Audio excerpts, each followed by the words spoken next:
Greetings from LA, my dear friends. This is Daisuke, and I very much hope that this video finds you well and in very good spirits wherever you are in the world. And today, if you don't mind, I would very much like to continue on with our journeys, our discussions, our discoveries, and our explorations with respect to the recent releases made by the Criterion Collection during this year of 2024. And that brings us to a title which has been designated by Criterion at spine number 1238. And it's a film which is described as being from the year 1997. And the name of the filmmaker is Harmony Korine. And the name of the work is GUMMO.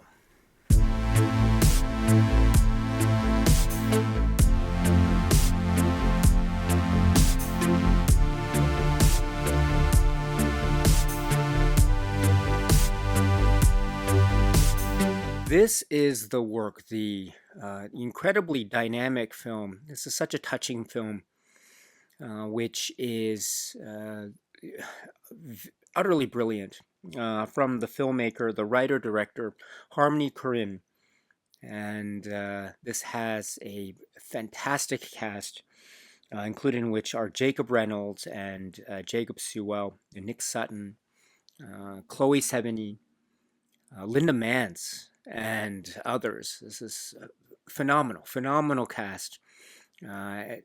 Brilliant performances, touching, feeling true to life, honest, sometimes brutally honest, sometimes almost repulsively honest, sometimes quite shatteringly honest, but always honest all the same, and everything that carries with it.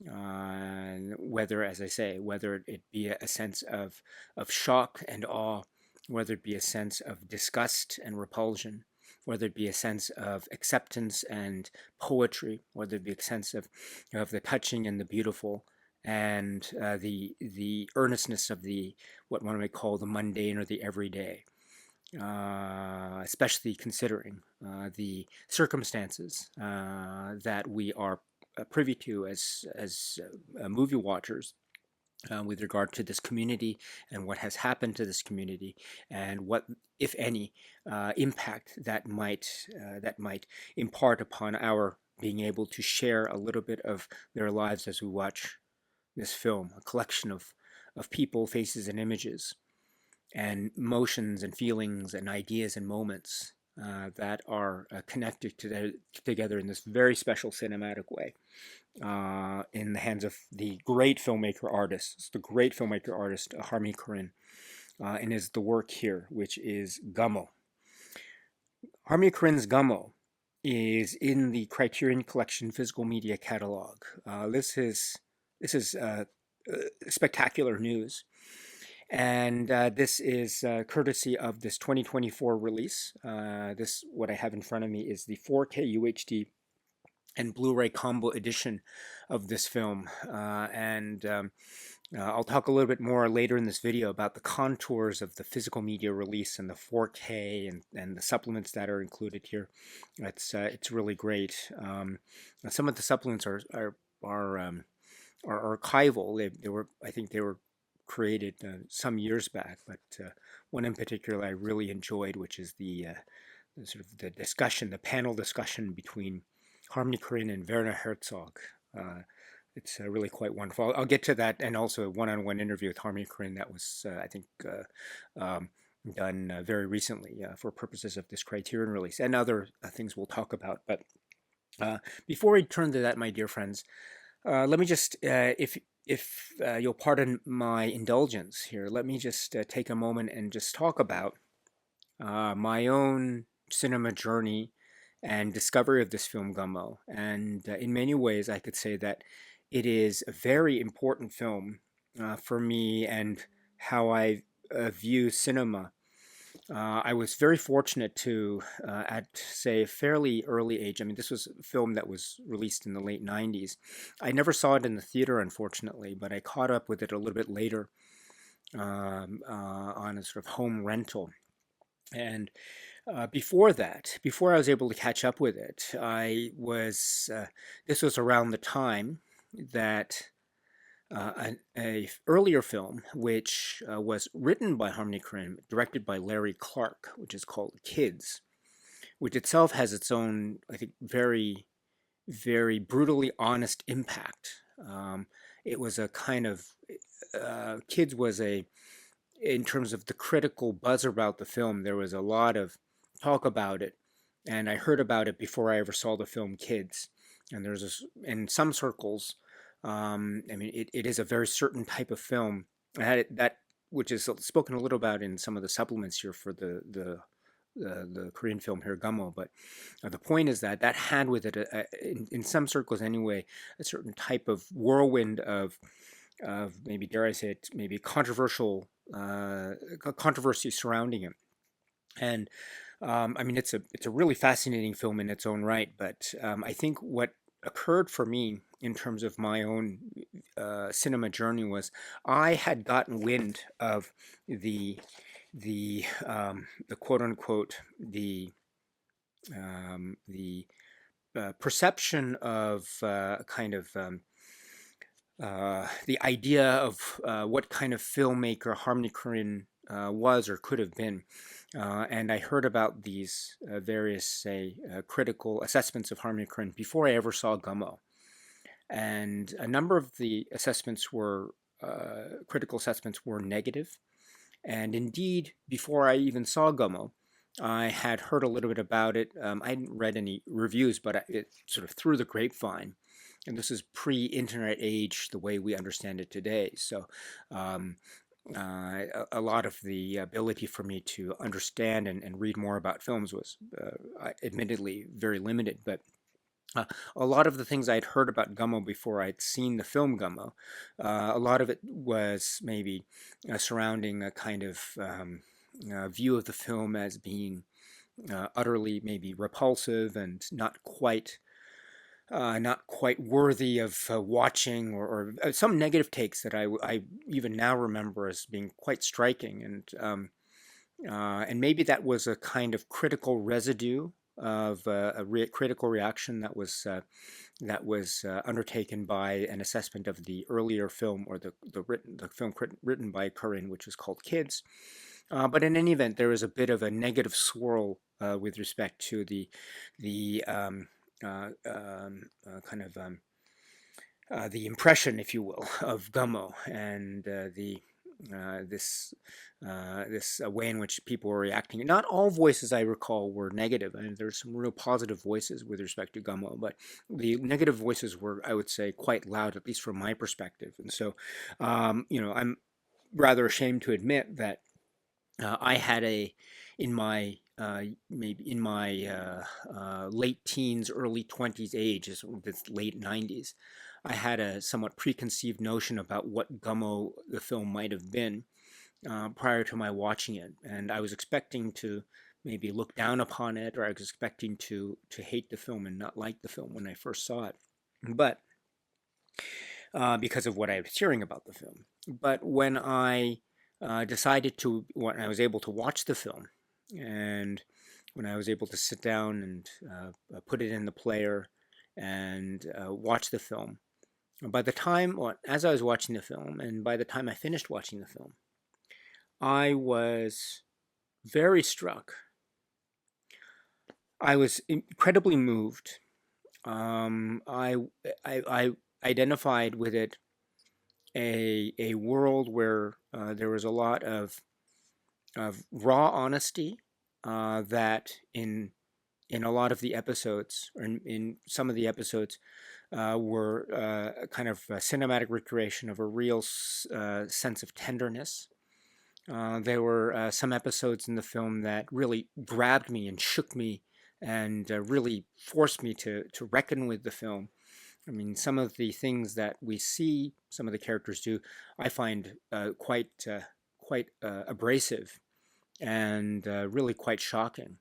But I began to realize that there was a method to this sort of presentation, in that there is a kind of abrasiveness to the poetry that's occurring here, as well as having moments of genuine tenderness, moments where we see some of our characters in danger, in trouble, and other people coming to the rescue, which I find very reaffirming.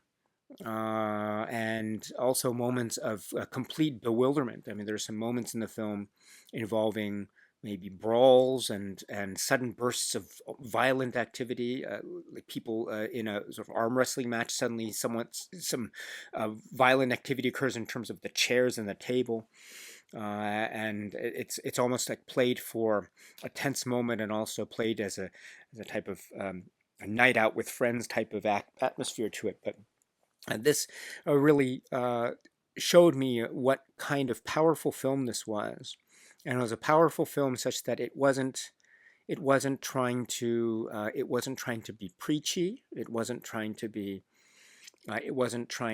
pretend it was anything other than what it was, and that was true with regard to how it was showing these characters and these people in this world. Xenia, Ohio. That's the place in which the film is that the world is set. Although we understand that it was shot elsewhere, which is very close to home to Harmony Korine and his own sensibilities and his own biography.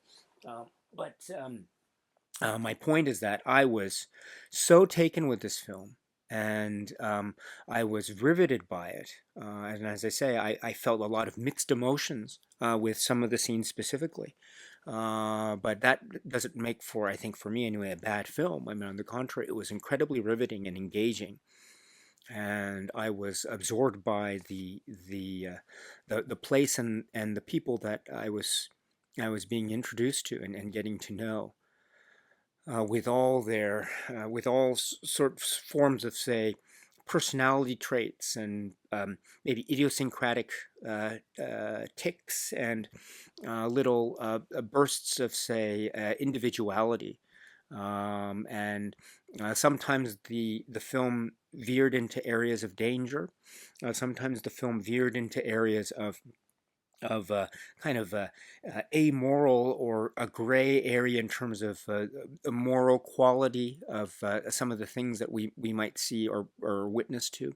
And sometimes it might veer quite shockingly into some very dark territory in terms of life and death, and in terms of animal treatment, in terms of say dangers involving strangers and sex and sort of predatory behavior. So it does veer into this territory, and it also veers into territories very, very personal and intimate. Parents and children taking a bath and being in the house, just having fun with siblings, or talking to the camera about movie stars that people like. There's a character, a really memorable character here, or person, I should say, talking about how much she likes Patrick Swayze. And these moments of maybe riding down the street on a bicycle with your friend, or trying to, as I say, maybe try to um, connect with someone on the couch, just sitting there trying to make a connection with someone, but the other person is a bit hesitant and doesn't want to go that far. So that inability to find a connection, even though you're essentially opening yourself up personally and all your vulnerabilities, and as well as this kind of a nature of there's I guess I'm talking about the film in a type of general airs of the plots or subplots, but the point is that I was incredibly moved by this, and it felt like a tapestry of a community that I was watching. And I thought about it more and more, and I think, this is such a beautiful statement, a cinema statement. And I think this is incredibly bold and very brave and very direct. And as I say, this community tableau, I think, is really important way to view it, because much like my own maybe personal sensibilities about, uh, say, sort of macro situations here and there, I don't have to say personally like every aspect of every single community. There might be some aspects or some areas which I might gravitate towards more keenly because of, say, my own personal histories, or maybe things that I might not necessarily be drawn to because of certain, say, idiosyncratic aspects of my own personal character, etc. So, but what's so beautiful about a community film like Gummo is that it's allowing me the opportunity to meet as many of these people as possible in these sketch-like situations, almost like a patchwork quilt.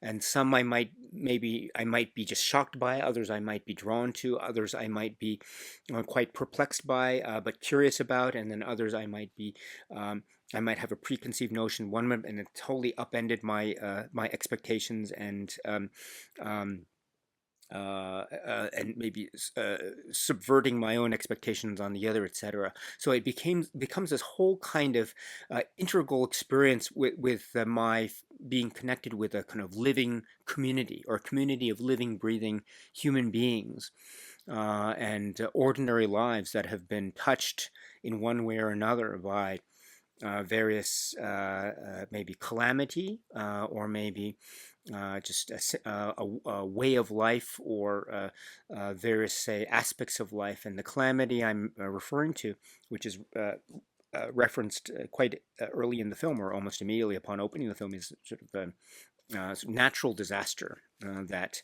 hit this community, Xenia, Ohio, and how it essentially created these sudden emergency situations that almost bordered on a kind of, if they were shot in a movie, it could be, I mean, they're at all times tragic, and also sometimes quite absurd in terms of almost the randomness of life and chance, and also the close line between this idea of chance and absurdity on the one hand, and life and death on the other, and the way this may or may not have a kind of long-term psychological impact on the one hand, as a kind of gateway into this notion of the ordinary and the extraordinary, the mundane and the idiosyncratic, the everyday and the not so everyday.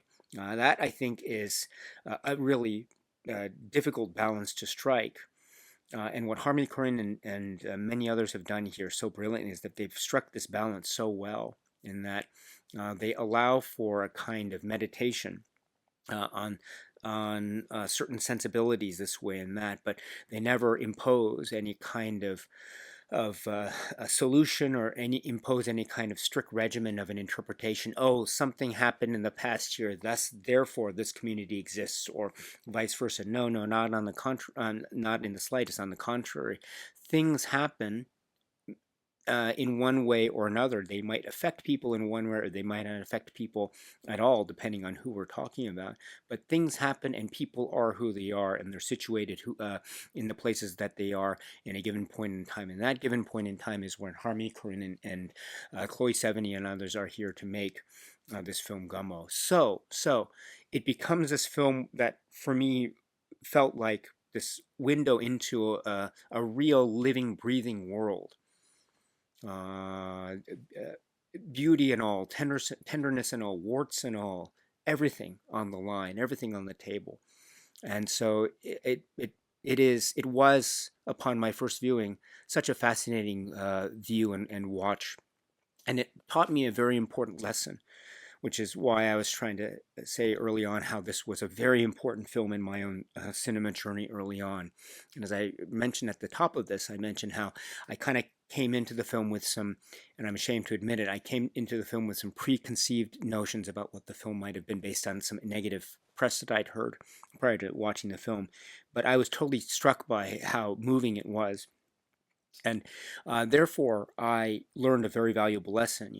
I learned that people can have their own takes about films, and I'm not saying that anyone who had a negative take on the film Gummo is wrong or anything like that, and far from it. I mean, if people have their own takes on the film, and they have a negative reaction to a film, that's perfectly legitimate. A film like Gummo isn't. I understand it's very likely a film that's not meant for everyone, and so if people had a strong distaste for the film or had a negative reaction to the film then, and perhaps even now, that's perfectly fine and perfectly legitimate. So I have no intent to take that away from anyone.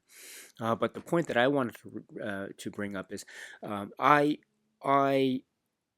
always wanted to be sure to keep my own expectations in check. That's the point that I wanted to bring. That's why this film was so important to me and so valuable to me. And watching it when I did, again, in my late teens, early 20s, whatever the case may be, because it taught me to keep my expectations in check. And it taught me to be sure not to judge a film before seeing it. And of course, if I see it and I have a certain reaction, that's one thing. But for me, I have to be sure to not judge a film until I've seen it. While of course respecting other people's views, but for me, in my own subjective cinema journey, that's what I needed to do, and I've always tried to do that. Whether I succeed or fail, that's on me, of course. But I've always tried to do that. I don't want to pat myself on the back here because I'm far from perfect. Of course, I'm very, very imperfect and very flawed human, and very flawed individual, and very incredibly flawed cinema watcher and cinema viewer. But it's films like Gummo that are really important in that regard, in trying to not just remind me that each film is its own thing, and not only remind me to keep my own expectations and prejudgments in check, but also providing me with the opportunity to watch something that could be quite supreme and grand and poetic and beautiful and touching and provocative all at once. And so that to me is the experience of watching Gummo. That was the experience for me watching it whenever I first saw it many, many years ago. And now, with the occasion of the Criterion Collection release here in 2024, that's how I feel about it now. So I think I might have, in that conversation, perhaps gone over the general plot or story structure of this film. So let me then use that as my way of talking about the film Gummo and the plot or story structure. I've tried to be as vague as possible, perhaps for the benefit of those who are curious about watching this film but have not yet seen this great film Gummo. There are so many details in the like thing behind the pictures that are hanging on the wall, that sort of thing.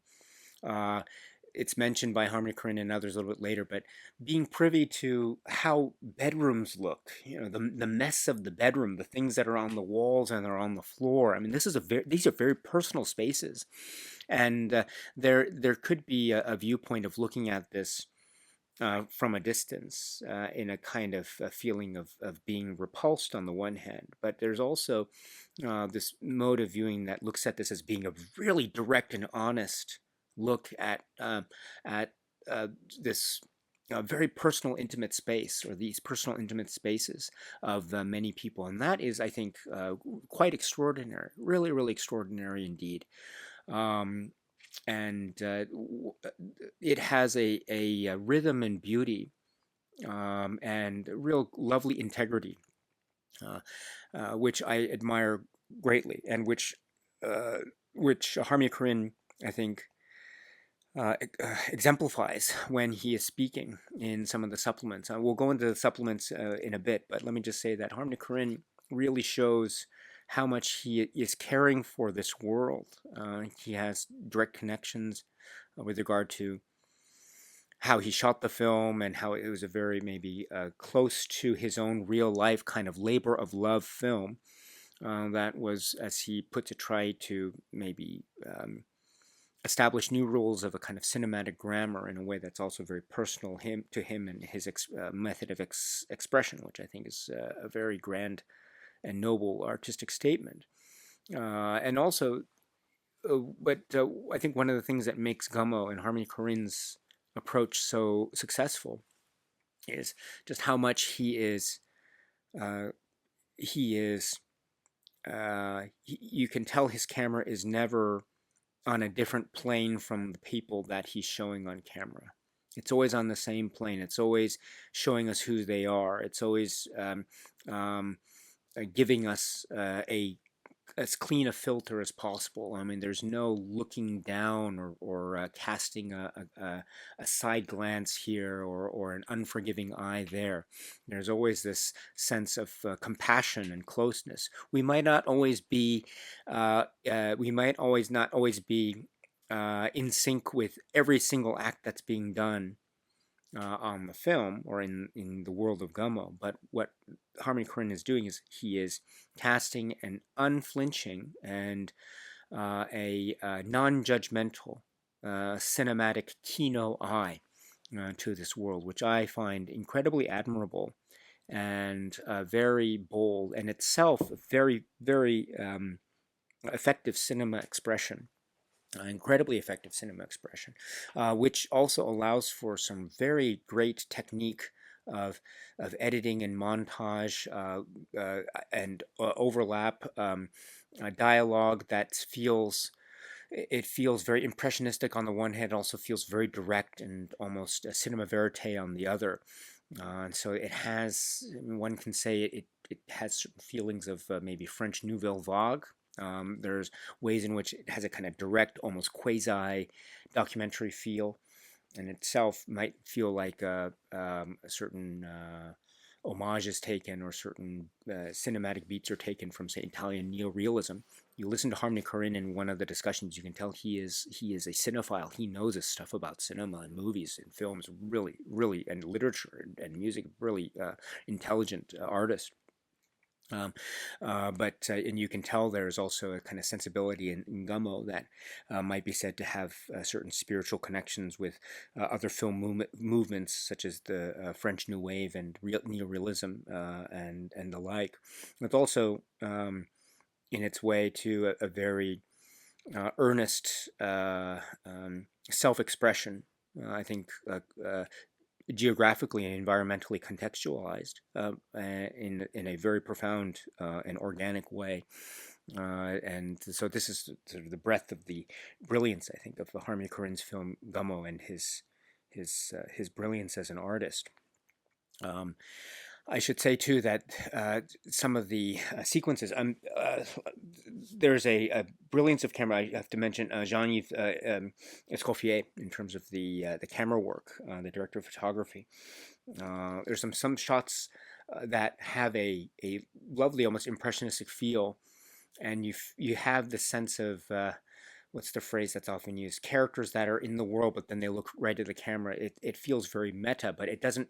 The meta aspect doesn't have this kind of overarching sense of a structure. It just feels very, very organic. It feels like we're so inhabited into this world that when a character might look into the camera, it just feels like part of the natural space in which the characters and thus we are inhabiting. I mean, there's a sequence involving Chloe Sevigny and her sisters, and it's a very intimate moment. I mean, it goes into talk between sisters, aspects of growing up and adolescence and curiosity about sexuality and one's own bodies, and being in the room. And there's a situation involving a house cat, which is very tangential to another part of the film.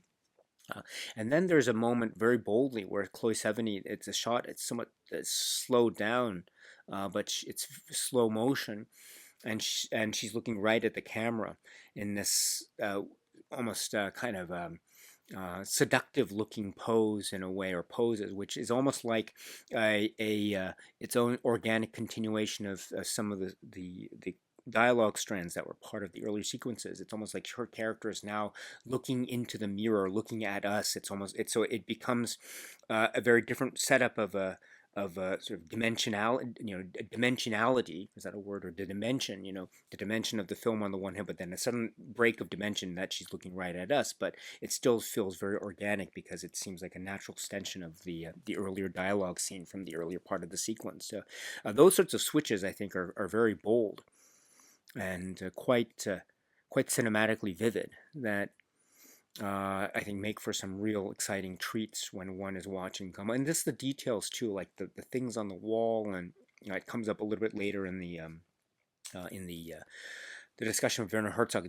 There's a scene involving a bathtub, and you understand that there's some stuff stuck on the wall, like bacon taped to the wall, and I mean, it's details like that you think, wow, that was actually seen involving a character, one of our main characters, and there's actually bacon on the wall of the background, and it doesn't really call attention to itself. That makes it even more poetic. So there's that, and also I have to mention too. I mentioned some of the performances here. Jacob Rent. I mean, the look of the characters and the people here. Such as Bunny Boy's look, and Tumblr and Solomon. I mean, the combination and pairing of the characters and how they look, it's quite stunning. Chloe Sevigny, Linda Mance. I have to mention Linda Mance. What a brilliant appearance and performance. And so touching, and there's a kind of cinema heritage that's also touched upon with the appearance of Linda Mance. And the look of Jacob Reynolds, for example, which is in many ways the profile of Jacob Reynolds was part of the like you see it right here in the insert, which has been part of the sort of the poster art or the marketing material for Gummo for many years. But just capturing the looks of these people, warts and all, beautiful points and all. I mean, this is the breathtaking cinematic artistry of Harmony Korine and company, that makes Gummo the brilliant work that it is. Again, it's a film that I know is not for everyone. I've even gotten comments already telling from some people saying how much they don't like this film. Some people really hate this film. But that's perfectly fine, and that's perfectly legitimate and very reasonable. You have your own views and tastes and perspectives, and own your own cinema journey. So if Gummo isn't for you, no problem at all. I completely understand. And I don't want to take that away from you, my dear friends. But again, I'm speaking from my own personal subjective experience. That's all I'm speaking about. That's all I can speak about. But based upon my own limited feelings and subjective viewpoints, Gummo remains for me a utterly beautiful experience, shocking experience, and one that just reminds me of a number of valuable lessons that it taught me in terms of my own cinema viewing experience, which even now, watching in 2024, I am very pleasantly reminded of, in I think a very good and for me a very beneficial way. So this is the film from Harmony Korine, which is Gummo. The Criterion Collection has released this film, Gummo, the film by Harmony Korine, on courtesy of this 4K UHD plus Blu-ray combo edition, which is what I have here in front of me. This is a film which is just from 1997. It's spine number 1238, and it's purported to be based on a director-approved 4K digital restoration, or new 4K digital restoration, supervised and approved by director Harmony Korine, with 2.0 surround DTS HD master audio soundtrack. I have the 4K disc in the machine behind me over my shoulder. It's one of these moving images and soundtrack collage montage types of Blu-ray menus, or 4K Blu-ray menus, which is really quite lovely. And it's, I think, sharing in the one aspect of the aesthetic, of the visual aesthetic of the film, and also the audio aesthetic of the film Gummo. Because it's some moving images, I really have to apologize, but I have to, or I've just blocked it out for purposes of the criteria of the YouTube copyright system, just in case I don't want to offend the copyright gods of YouTube. So I've just blocked it out. But I apologize for my poor presentation, but my YouTube video presentation. But I've also removed the fold-out insert, which is part of this Criterion release of GUMMO. And it's one of the reasons why I want to do that now is because there's some stuff about the master. And it says here, and I quote, GUMMO is presented in the aspect ratio of 1.85 to 1, supervised and approved by director Harmony Korine. This new 4K restoration was created from the 35mm original camera negative. The original 2.0 surround soundtrack was remastered from the 35mm magnetic track. Please be sure to enable Dolby Pro Logic decoding on your receiver to properly play the 2.0 surround soundtrack. The feature is presented in Dolby Vision HDR, high dynamic range on the 4K Ultra HD disc, and high definition SDR, standard dynamic range on the Blu-ray, etc. So yes, so I saw this film. I have a. It's not the best setup in the world, but I have a pretty reliable setup in the other room.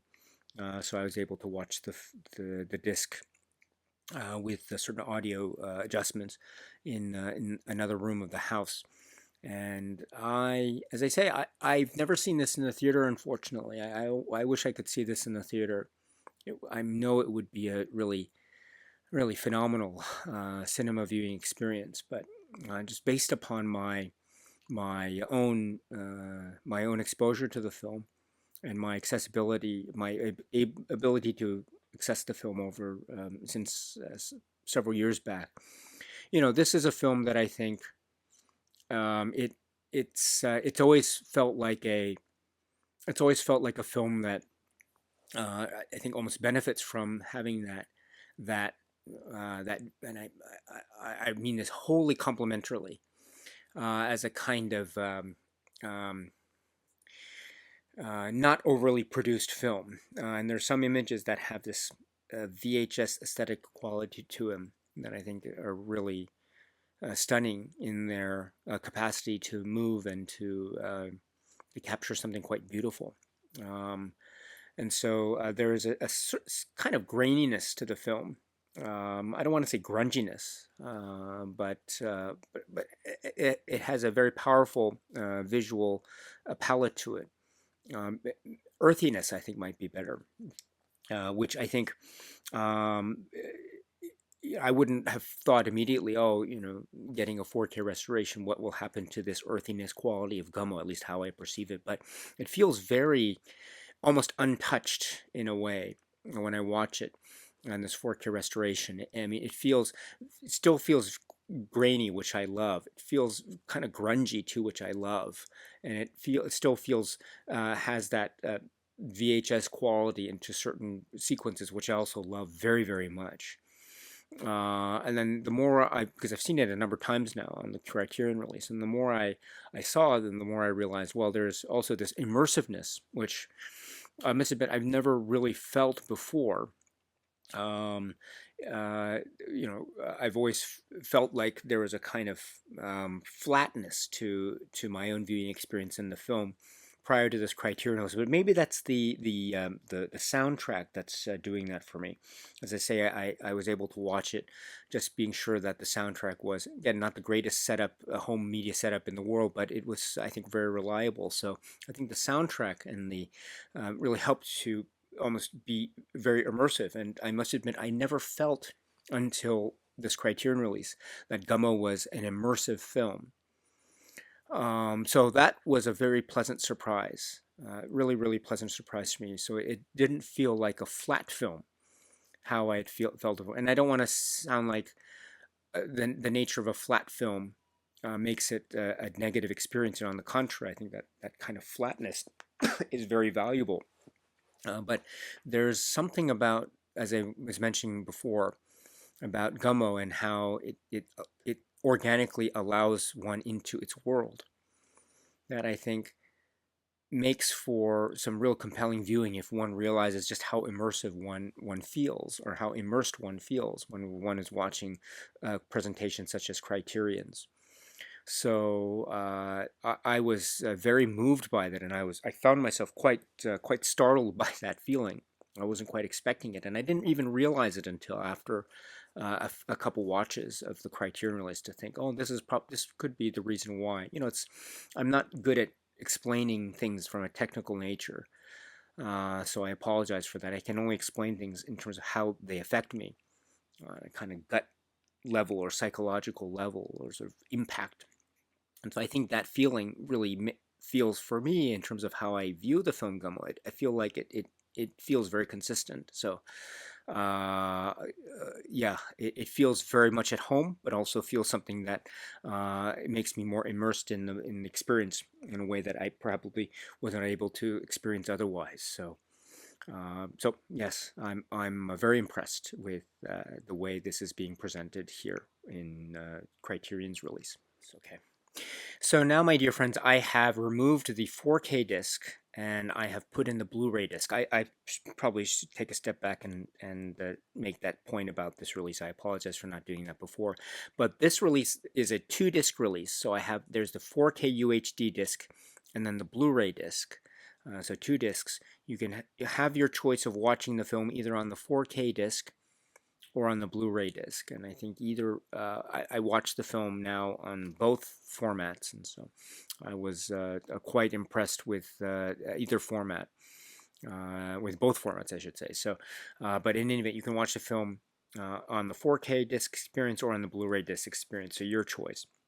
But if you're looking for the supplements, then you're going to have to go to the Blu-ray, because as per customary with Criterion's releases of this kind, the supplements, generally speaking, will be found only on the Blu-ray release. Sometimes if there's a commentary track, you might find that also on the 4K release. Here, there's no commentary track, unfortunately, for this film Gummo, which is maybe one. I'll just put that out there as a kind of criticism. I would have loved to have had a commentary track on this, a running commentary track, even if it was limited. I would have loved to have had it, but I can't complain too much because of some of the other things that we have here in terms of supplements. But in any event, that's why I have the Blu-ray in the machine. So now we can talk about the supplements.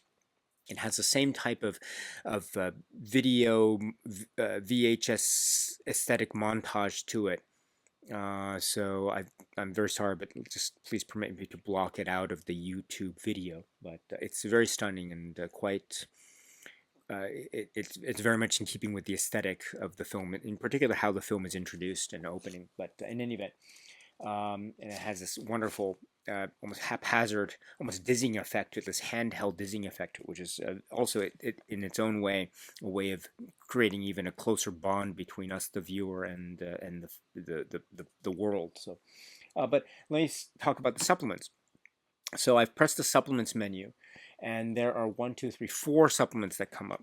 Okay, so the first one is Harmony Korine on GUMMO, and I press it, and it says, and I quote, "In this interview conducted by the Criterion Collection in 2024, Harmony Korine reflects on his debut feature, GUMMO, which he made when he was 23 years old." Okay, so let me just let that sink in for a bit. Again, my goodness, you made this when he was 23. This is quite stunning. I mean, I mentioned also in the context of another Criterion release from 2024 from a filmmaker whose name is Glauber Rocha, for a film called Black God, White Devil in English. I mean, he made that when he was very, very young, too, in his early 20s, and also like Orson Welles making Citizen Kane.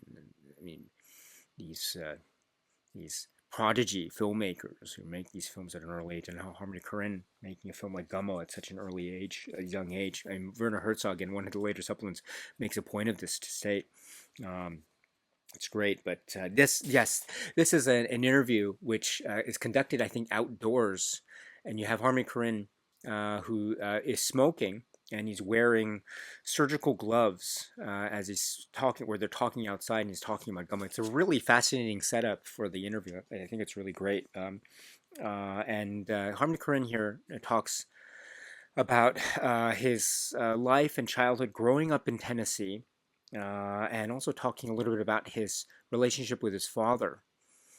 about how his father, he describes his family as being one of the first, or the early families in the area who got satellite TV, and that meant getting a satellite dish. And so I was able to watch a lot of interesting TV channels on the satellite dish. But one of the things too about the relationship with Harmony Korine and his father, and he described it here, is that apparently, according to Harmony Korine, his father was not necessarily the sporty type, and so he wouldn't, or the athletic type. And so when Harmony, as the young boy, Harmony would ask his father, "Hey, do you want to play ball?"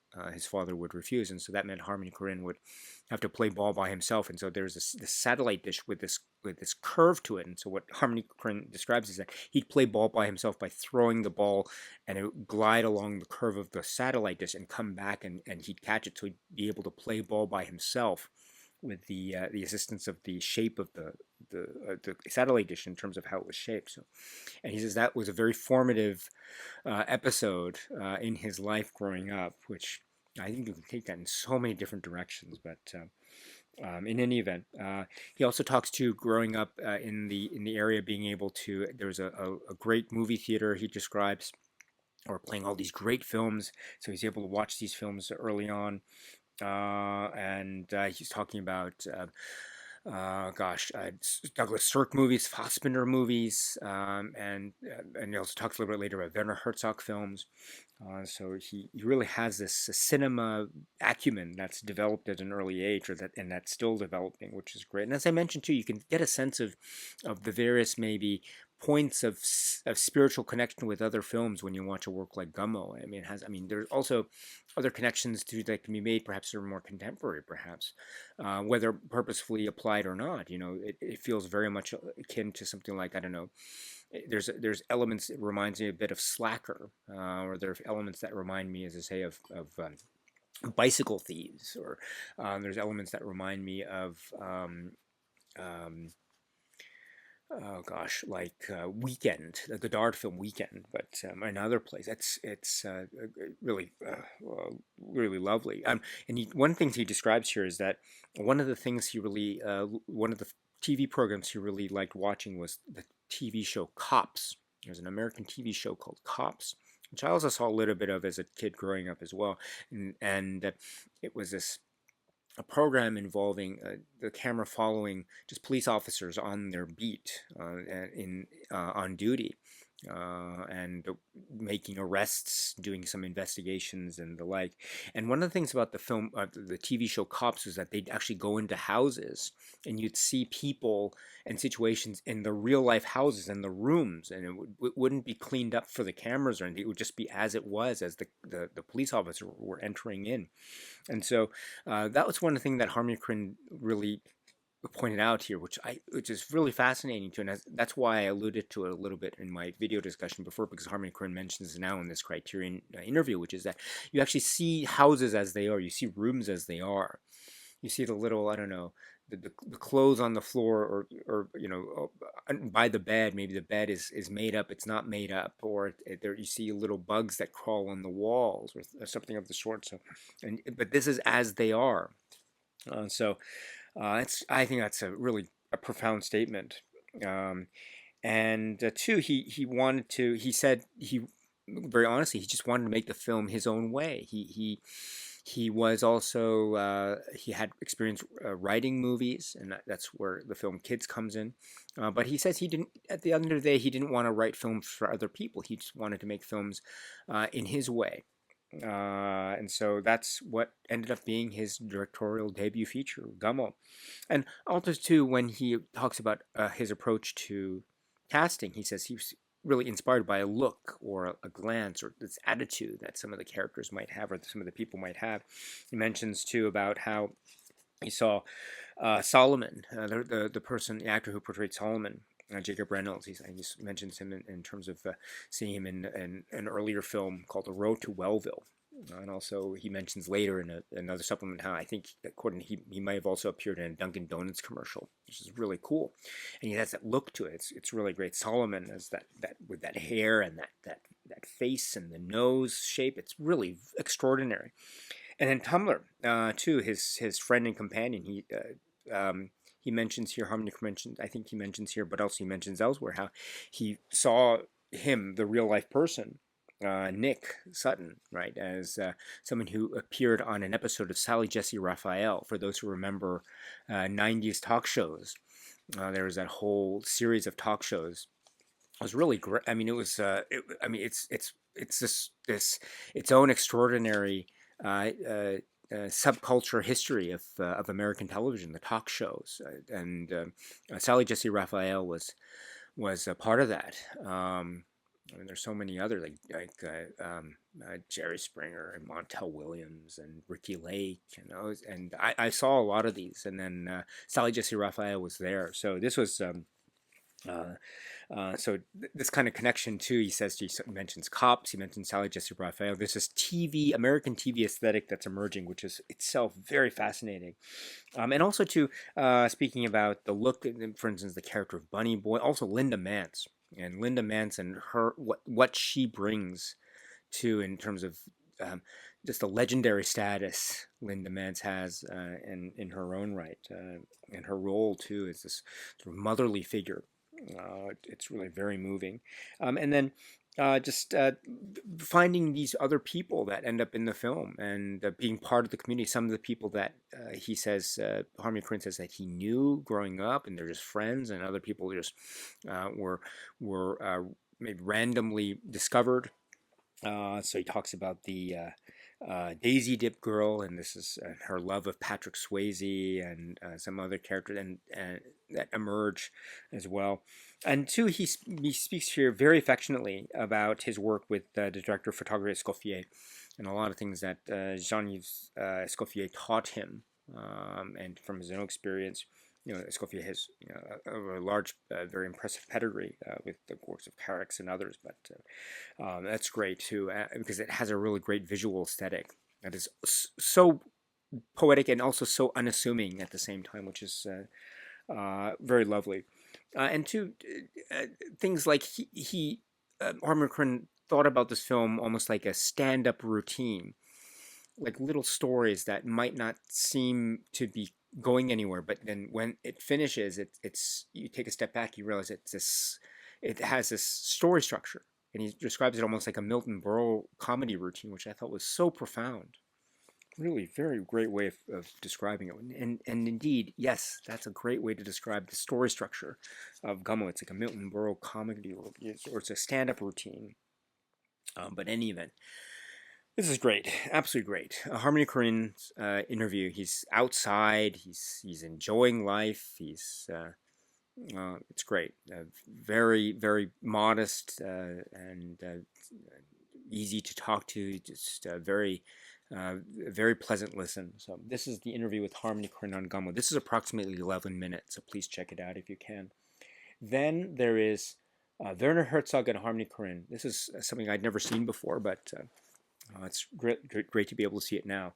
And it says, and I quote, "In this program, shot after the 1997 Telluride Film Festival premiere of Gummo, filmmaker Werner Herzog, one of the movie's most ardent supporters, converses with director Harmony Korine." This is approximately 55 minutes. And you have the two of them, Harmony Korine and Werner Herzog, sitting in front of an audience. In these chairs, and they're conversing back and forth, and then they take questions which I think were pre-written in advance, and then Werner Herzog was handed a piece of paper with the questions on them. So, but in any event, 55 minutes. This is, and it's shot in this maybe video way. It's like on a tripod, maybe. It has that feeling from a bit of a distance. So maybe it's a little bit difficult to hear. Maybe the volume isn't the greatest sound quality in the world, or the video quality, it's not a 4K, shot film or anything of the sort. It is. Don't let that distract you, my dear friends. This is top-notch stuff. This is brilliant stuff. This is really great. This is legendary stuff. To get Werner Herzog and Harmony Korine together talking like this, it's very legendary. Really, really legendary. To hear Harmony Korine's responses to Werner Herzog's questions, and to hear Werner Herzog, I mean, he champions this film in a very earnest way, and he's trying to get at, in his questioning, this sense of sense of who Harmony Korine is as a cinema voice, also as a writer. There's some moments later on in the discussion where Werner Herzog really applauds Harmony Korine's writing and announces that, and there's this great conversation about literature that they have, and uh, you can tell too Werner Herzog is so excited in talking to Harmony Korine in a lot of these junctures of the conversation. And Harmony Korine, I love how his voice in this, he's very enthusiastic and he's expressing how much he knows, but I don't detect any airs of a kind of egotistical nature. I mean, he's very earnest about how much he just loves cinema and loves reading and loves art. He's also taking the opportunity to be very blunt sometimes about his viewpoints on, say, um, for instance, there was an anecdote that he recalls about how some of the people on the crew were showing disgust at being in some of these rooms of these houses, and there's a scene in particular involving bugs on a wall, and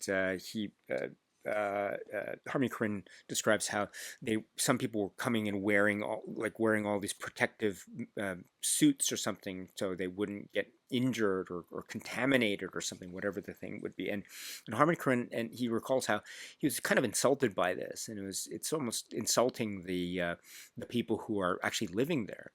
And also, so he had not just a very defined attitude, but he had this, I think, very caring attitude, saying, there's nothing to worry about here. So what he did to show that, he and Escoffier did to show that, for instance, Harry McCurran says, so he came into the shooting that day wearing like a Speedo and flip-flops or something like that to show how he didn't care, he didn't mind, because there wasn't anything to be scared of in that way. And that, I think, was a wonderful anecdote to show just how much he was dealing with, not just trying to show his honest view of these people and the connections with these people and just them talking and just sharing these moments, but also in a way kind of having to protect the integrity of that world, because with a film like this it sort of exposes them to all sorts of scrutiny, which might have negative impressions on what viewers are watching. And so there's this, I think, very uh, innate sense of protection that I think Harmony Korine is expressing when he's talking, which I find very appealing, um, and very very earnest about him. And so that I find that anecdote I thought was really charming indeed. And there's also the sense of as Werner Herzog says, this notion of kind of filth. Werner Herzog mentions the phrase "white trash" at some point, but he mentions it in a way that I think he's trying not to demean the world of the characters of Gummo. But you know too that Harmony Korine doesn't return the conversation point by mentioning that phrase. At least to my knowledge, he doesn't. He doesn't look at it in that way. And I'm not saying that Werner Herzog is demeaning the world of the film, but I think he's trying to espouse a certain viewpoint that might be applied to the film from certain circles. And so, but Werner Herzog, undoubtedly, he is championing this film. He loves this film. He finds it such an intimate work and a powerful poetic work. But these are the sorts of things that I think quite obliquely and sometimes directly, Harmony Korine and Werner Herzog are bringing out in the open as a kind of notion of maybe a prejudgment that might have been plaguing this film. After all, this is a discussion that is being had just after the film is being shown for the first time to the whole world. So they are surmising how people might react or respond to this film. And I think very astutely, Werner Herzog and Harmony Korine say that this is an almost unclassifiable film in that way, which probably might make it difficult for critics to classify it in a negative fashion. And I think to a certain extent, that's a very that I can agree with that observation. But in any event, there's a sense of brilliant defiance and wonderful sense of obstinance on the part of the artist here, which I think is, as I say, very admirable and very noble.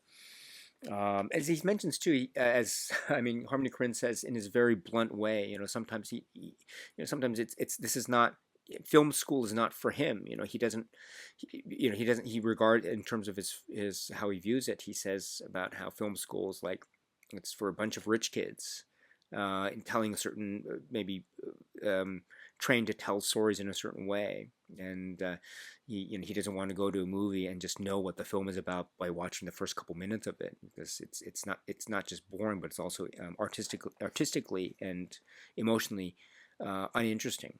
He wants to go, he remembers, therefore, the films that really inspired him as a kid, and just also growing up to, that really spoke to him and really awakened his passions.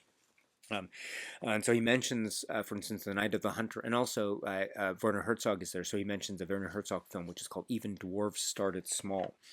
And he also talks a little bit about some other films that really formed an impression upon him. And also Werner Herzog too talks about his own cinema journey with Dr. Fu Manchu and Tarzan films, and how there was a moment where Werner Herzog was watching a film and he noticed how a shot was repeated a little bit later, which then made him realize that this was being a manipulated image, and it kind of changed his whole viewpoint, and he became a filmmaker. So, and the rest, as they say, is history. There's a wonderful thing that happens early on too. It's Werner Herzog says in that wonderful Werner Herzog voice, my puberty was very late. So this is his way of trying to get into a discussion about how Harmony Korine is very young, but Harmony Korine says too, he also experienced puberty at kind of a later age, and so he couldn't. He kind of was late to the game, but better late than never, I suppose, as he goes into the conversation about like looking like a kid. I mean, wanting to be in adult situations, or being trying to explore one's feelings and emotions as they're changing, or perhaps about to change on the cusp of becoming an adult, but looking like a child, or maybe people that are your same age as they're growing into physically, they're changing, and maybe experiencing aspects of their own adulthood via experiences of puberty. Maybe for others it might be a different timing, and and as Harmony Korine says, or he self-reflects, he was also, his puberty was very late, to paraphrase Werner Herzog. And then too, talking about Xenia, Ohio, but also the film was shot in Tennessee, standing in for Xenia, Ohio. And two, talking about his parents. He mentions that his mother wasn't there. His father, he had a very interesting relationship with his father. And because of that relationship, he watched a lot of movies. Part of his father's career was about dealing with films, and so there was a point in his life where he was watching, as he says, 3 or 4 films a day, which is fantastic. And then, too, talking about like little details of the film. This is where he talks about, there's a scene in the bathtub where there's bacon stuck to the wall via Scotch tape. And he says, too, wouldn't be, it's great to. That's one of his ambitions, artistic ambition, to be able to make films that you can have bacon stuck to the walls with Scotch tape. And I think that's a really beautiful statement of cinema. I really love that. And in any event, yes. And he talks too about like how did he discover the Marx Brothers, because GUMMO. This is sort of an indirect, or I guess direct, reference to the Marx Brothers, but he also talks too about how the Marx Brothers are like, he just loves the Marx Brothers, and he also talks too about how he loves Buster Keaton. And so this is also his way to remind us about how some of the people that he chose, for the characters Tumbler and Solomon, he says they look like Buster Keaton. They do, in a great way. It's fascinating. And then he's talking to you about some of the sequences, like there's a sequence involving a fight between 2 brothers. It's a real fight that happens, or there's a scene too a little bit later with a bunch of friends, and something becomes very intense with an arm wrestling thing. And he says how he had to work up the actors, but then he had to not be there. Harmony Korine couldn't be there because he had to preserve the tension of the scene, not knowing what was going to happen. So it was just Escoffier, the director of photography, in the room with the actors, or the performers, but just not knowing what was going to happen. But it really is one of the great standout scenes. He talks. He wanted to. Harmony Korine wanted to do a kind of WTF, a genre FU kind of thing, but in his a very sincere way, in the form of Gummo. And so this is, I think, a this is a really great film, a great discussion. Excuse me. And Werner Herzog, I love his questions. You can see his excitement. I mean, there's one point where I think Werner Herzog asks Harmony Korine, what are some of your favorite filmmakers? And he's like, oh, I don't think about favorite filmmakers. I just think about favorite films or the films that impacted me.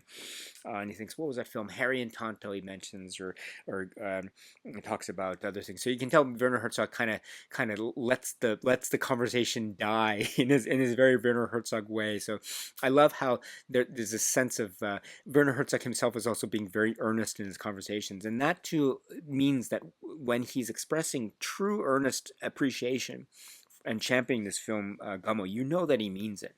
And Harmony Korine too, he has this it's such an honest appeal about him, which I think is great, really fascinating. And a little bit too about Kids, the earlier film that he wrote and Larry Clark directed. That also comes up in one of the Q&A questions. But 55 minutes.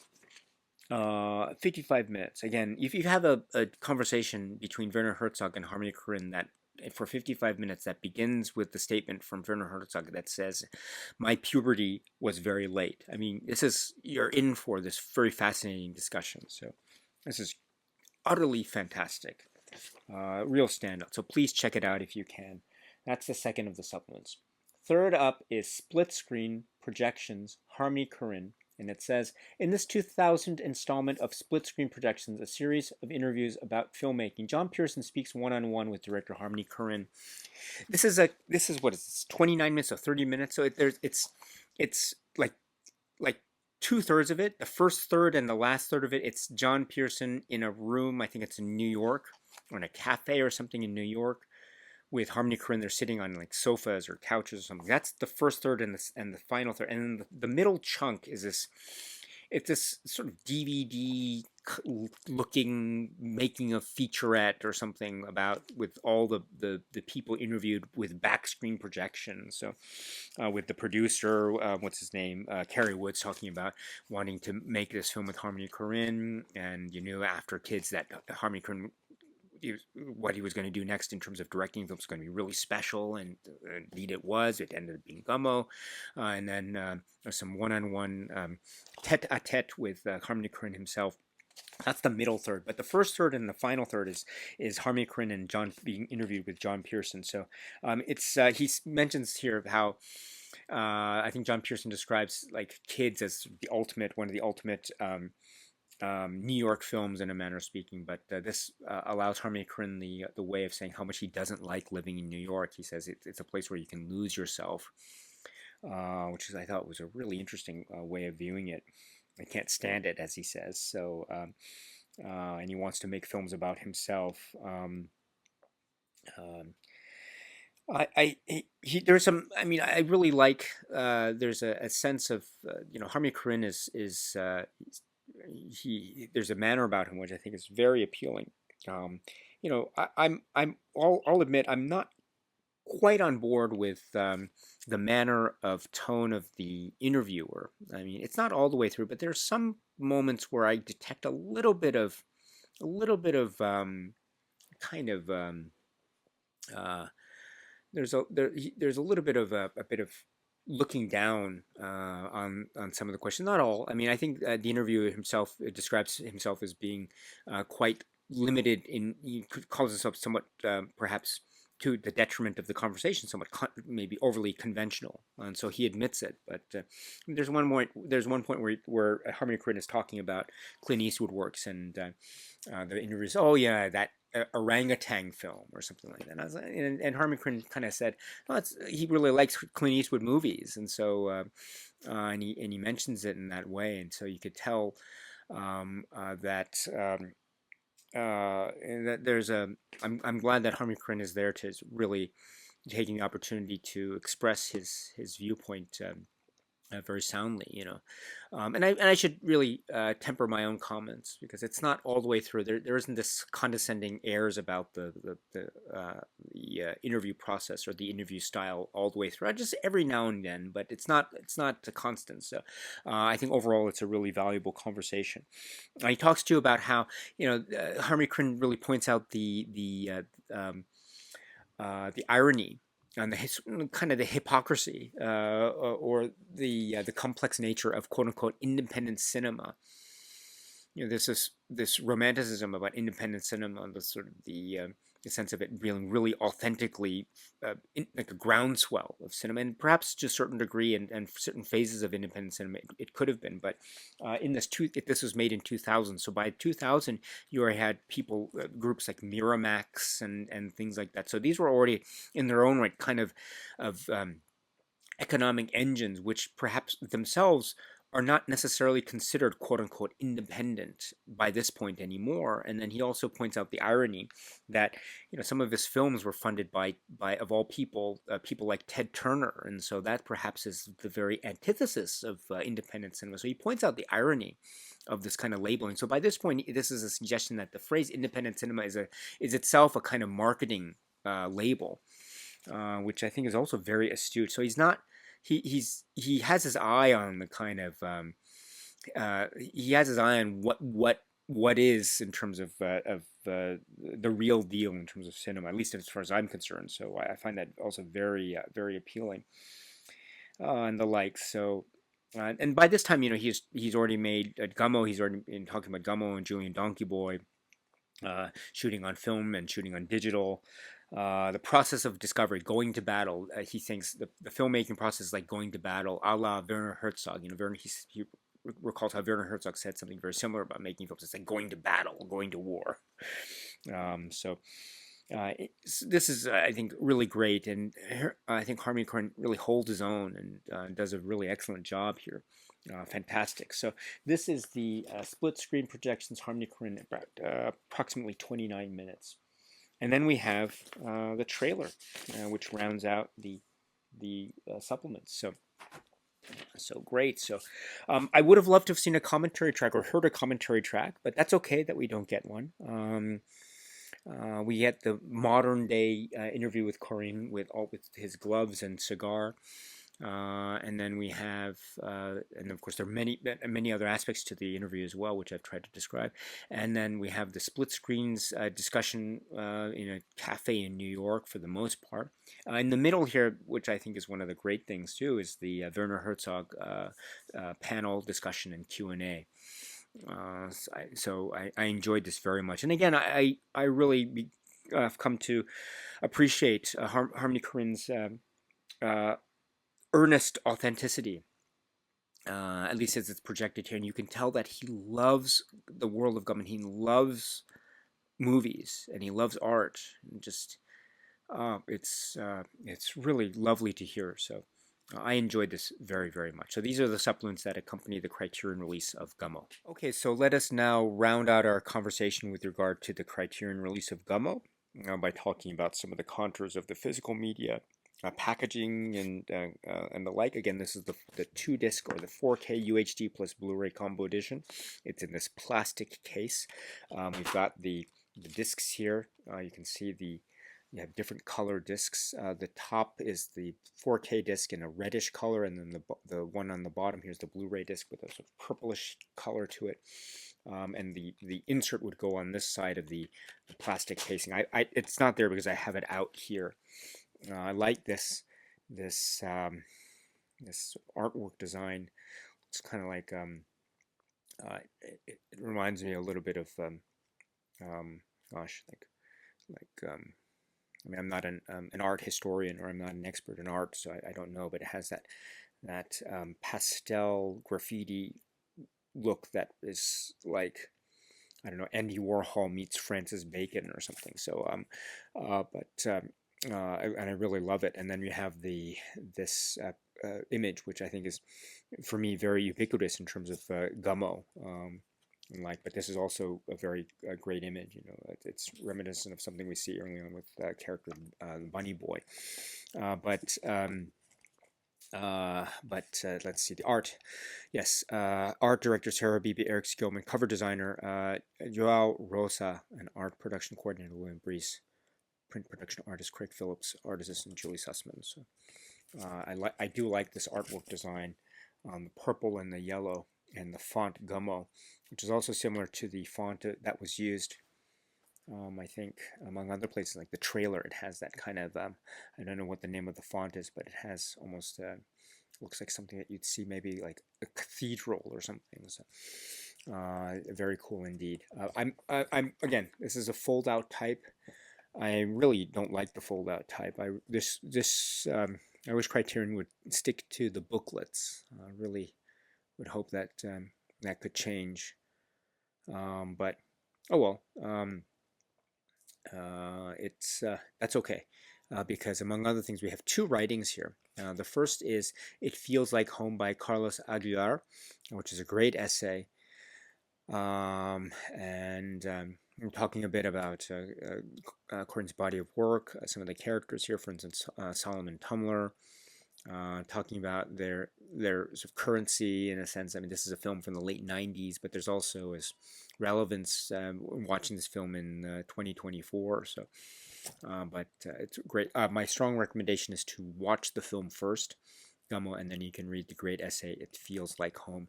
But that's not it, because we also have another writing, which is by Hype Williams, "GUMMO Vibes." This is great because this is his, in many ways, it's a kind of love letter to GUMMO and to Harmony Korine. It's showing how much Hype Williams loves GUMMO. It starts it's a one-pager here. He says, "I love GUMMO. It's brilliant. I've loved everything about the film from the very first time I was introduced to it back in the 90s." And he starts that. It's a lovely ode to GUMMO. And he writes there. So that's another additional writing that's included with this. So I'm glad it's here, but for this insert for this release of GUMMO. So I'm going to put this back into the plastic casing, and then go like this, and there we go. That's my 2 cents with regard to the Criterion release of GUMMO. Yeah, I continue to be very impressed and moved by the film.